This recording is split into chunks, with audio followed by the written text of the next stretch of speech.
মানিকচক ব্লকে অগ্নিকাণ্ডে দুই বিধবা বোনের সর্বস্ব ভূষীভূত হয়ে যাওয়ার ঘটনায় চাঞ্চল্য ছড়িয়েছে।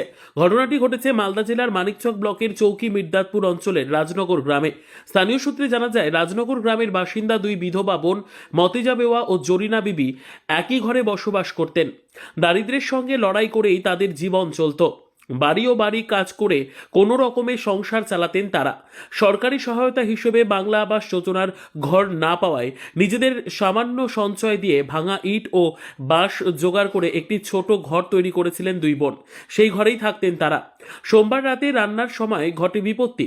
পাটকাঠি দিয়ে উনুনে রান্না করার সময় হঠাৎ করে আগুন ছড়িয়ে পড়ে। প্রবল বাতাসের কারণে মুহূর্তের মধ্যেই আগুন ঘরের চারিদিকে ছড়িয়ে পড়ে। আগুনের গ্রাসে পুড়ে যায় ঘরের সমস্ত আসবাবপত্র, কাপড় চোপড় ও নিত্য প্রয়োজনীয় সামগ্রী। এছাড়াও বাড়িতে রাখা নগদ প্রায় 30,000 টাকাও আগুনে পুড়ে ছাই হয়ে যায়। চোখের সামনে নিজেদের শেষ সম্বল পুড়ে যেতে দেখে অসহায় হয়ে পড়েন দুই বিধবা বোন। আগুন লাগার খবর চারিদিকে ছড়িয়ে পড়তেই স্থানীয় বাসিন্দারা ছুটে এসে আগুন নেভানোর কাজে হাত লাগান। দীর্ঘ চেষ্টার পর স্থানীয়দের সহযোগিতায় আগুন নিয়ন্ত্রণে আনা সম্ভব হলেও ততক্ষণে আর কিছুই বাঁচানো যায়নি। খবর পেয়ে ঘটনাস্থলে পৌঁছয় মানিকচক থানার পুলিশ ঘটনার তদন্ত শুরু করেছে। এই অগ্নিকাণ্ডের সর্বস্ব হারিয়ে দুই বিধবা বোন এখন চরম দুর্দশার মধ্যে রয়েছেন। স্থানীয় প্রশাসন ও মানবিক সংগঠনগুলির সহায়তায় দিকেই এখন তাকিয়ে রয়েছেন তারা। আমাদের আমরা এসছি এখানে আর কি, কালকেও এসেছিলাম সন্ধ্যাবেলা। গতকালকে 16 তারিখে আর কি, 16 তারিখ সন্ধ্যা 6:30 নাগাদ আর কি, হঠাৎ করে রাজনগর গ্রামে একটা বাড়িতে আগুন লেগে যায়।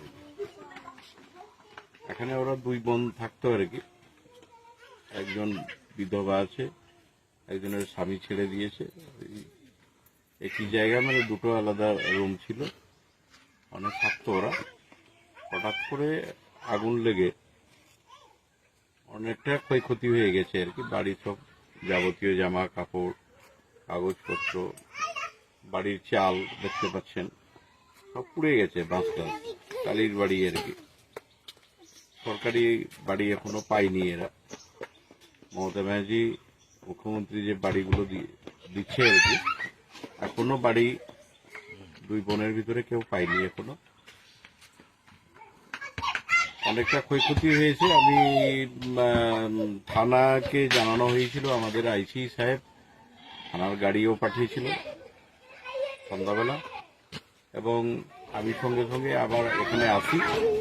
আমি রাত প্রায় 8টা নাগাদ আর কি বিডিও সাহেবকে ফোন করি, মানিকচকের বিডিও সাহেবকে ফোন করি। বিডিও সাহেব ফোন রিসিভ করে কথা হয়েছে ওনার সঙ্গে আর কি। ক্ষতিপূরণের কি আবেদন রাখবেন?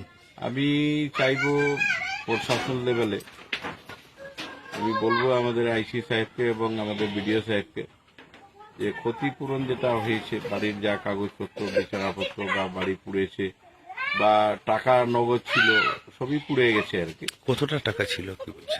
প্রায় 1030 টাকা ছিল আর কি। আচ্ছা, এটা আমি প্রশাসনের কাছে দাবি করব যে আর্থিকভাবে ওনাদেরকে একটু সহযোগিতা করে দিলে হয় দুই বোনকে, এবং দুটো বাড়ির ব্যবস্থা করে দিলে খুব ভালো হয়। এবং যা কিটসগুলো পাওয়া যাচ্ছে মমতা ব্যানার্জি যেটা দিচ্ছে, আমার রাত্রে বিডিও সাহেবের সঙ্গে কথা হয়েছে। বিডিও সাহেব বলেছে যে কালকে নিয়ে আসুন, আমি সব যাবতীয় সরকারি যা কিটসগুলো আছে আমি দিয়ে দেবো সঙ্গে সঙ্গে।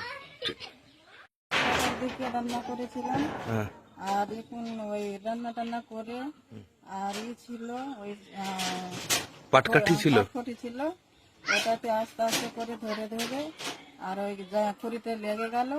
ওখান থেকে পুরা ওই ছিল মিটার ছিল, ওই মিটারে আগুন ধরে নিল। আর কোনো ছোট্ট বাচ্চা আরও ছিল, ওদেরকে বাঁচার জন্য আমাদের ক্ষতি হয়ে গেছে, পুরা গোটা ঘর পুরা জ্বলে গেছে। আচ্ছা, বলছি বাড়ির সমস্ত কিছু? হ্যাঁ, সমস্যা ছিল, 30,000 টাকা ছিল, ওইটাও পুড়ে গেছিল। নতুন নতুন কাপড় ছিল, ওইগুলো সব পুড়ে গেছিল। কি দাবি রাখছেন? আমি তো দাবি লাগছিলাম কি কিছু আমাকে সরকার থেকে টাকা পয়সা দিত, আমি বাড়ি ঘর করতাম। কে কে থাকেন এই ঘরে? এখানে আমরা দুই বোন থাকি। কে কে, নাম কি? আমি জরিনা বিবি, হ্যাঁ, আর একটা মনেজা বেওয়া ছিল। আচ্ছা, আমরা দুই বোন থাকি এখানে। ওর বোর মরে গেছে, আমার স্বামী আমাকে ছেড়ে দিয়েছে। আচ্ছা, আমি এখন দুই বোন থাকছি। আচ্ছা। কি কি আচ্ছা, কি নাম আপনার?